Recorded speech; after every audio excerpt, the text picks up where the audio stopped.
ኢንዲያን ፊልም መቼም አላይም ብዬ ካቆምኩበት እንዲጀምር ሱሱ በደም ስሬ ገብቶ እንደ ቡና ጭስ እያረኩ እንድነቃ ካረጉኝ ኢንዲያ ሙቪዎች መካከል አምስቱ ነው ዛሬ የምነግራቸው። እስከ ዛሬ ካየኋቸው ኢንዲያ ሙቪዎች የሆሊውድ ሙቪ አክሽን ሙቪ ያስነቃሉ ከተባሉት ውስጥ አክሽን ሙቪ ኢንዲያ እንደዚህ ሌቭል መስራት ይችላሉ ወይ እንድል ያደረገኝ ሙቪ ነው ይሄ ሙቪ።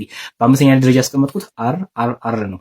በአራተኛ ደረጃ ላይ በዛው ከአር ሌቭል በማይተናነስ ሁኔታ አክሽን ሙቪ ስቶሪ ቴሊንግ ከአክሽን ጋር እንዴት መነገር እንዳለበት እንዴት ሰርቶ ፕሬዘንት መደረግ እንዳለበት ያሳየኝ ሙቪ ነው ኬጂኤፍ።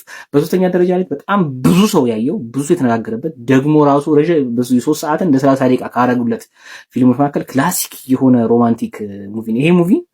ስቶሪው ብቻ አይደለም፣ አክቲንጉ ምናምኑ ብቻ አይደለም፣ ሙዚቃው ራሱ አይኮኒክ ከመሆኑ የተነሳ ከሙቪው ውጪ ሙዚቃውን በቃ እንደ መደበሪያ ቤርፎን የምናዳምጠው እንድናደርገው ተደርጎ በጣም ልጅነታችን የሚያስታውሰን ሙቪ ነው መሐበቴ።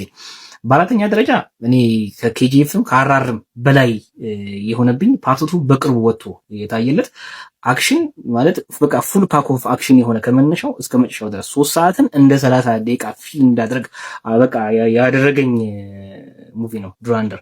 በአንደኛ ደረጃ ኢንዲያን ሙቪ ካቆንኩበት ከ20 ዓመት በኋላ ደግሜ አይቼ ስለ ኢንዲያን ሙቪ የነበሩ ስቴሪዮታይፒካል ሰጀሽኖችን ኮምፕሊትሊ ሮንግ ያደረገብኝ ኤክስፔክት ካረኩት በላይ ስቶሪ ቴሊንግን አክቲንግን ኤቭሪ ነገርን በሚገባ ሙቪ ማሟላት ያለበትን ነገር አሟልቶ ማለት ደግሜም አይቼው ፓርቷን ፓርቱም ከኤክስፔክቴሽን በላይ ሆኖ ኢንዲያን ሙቪ ተለክፌ እንድቀር ያደረገኝ ሙቪ ነው። ብዙ ሰው አይቶታል ብዬ አስባለሁ። ያላየው ሰው ካለ ግዴታ ማየት ያለበት ሙቪ ነው ድርሻዬ።